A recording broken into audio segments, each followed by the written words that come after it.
The reality is, I'm an idiot. And I'm not being flip about it. I don't understand very complicated things. And so I ask a lot of questions so that the person who's telling me something complicated, who's talking in terms as if I understand them. Sure. Finance or neuroscience, I don't know what you're talking about. Right. And I ask enough questions just so that I understand it.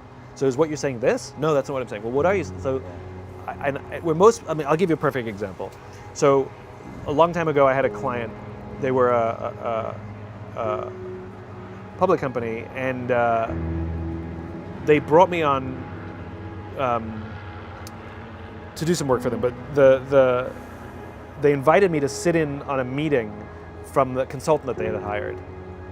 And so all the C-level executives and me, and this consultant was giving a presentation about something or other. This is junior marketing. This is when I had my little marketing company, and all the C-level executives sitting there nodding and taking notes on the PowerPoint that they had printed up in front of them, and I had it as well, and I didn't understand a frickin' word of it. Yeah. Right? I was like looking around, like, yeah. And so I'd raise my hand and say, I'm really, really sorry.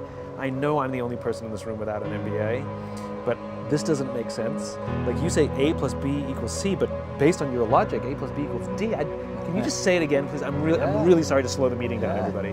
And you could see the consultant getting frustrated with me and would try and explain it again. I said, I'm so sorry. And one by one, all the C-level executives said, yeah, I don't understand it either. Now, if the idiot hadn't spoken up and said, I don't understand, they all would have nodded their heads for fear of looking stupid because they didn't understand. And they would have paid a lot of money for a document they didn't understand, and they would never have used it, would have sat on a shelf. And it's because I'm okay being the idiot. Like, that's why I'm not being flip. I'm okay everybody in the room going, oh, because I have to ask questions until I understand it.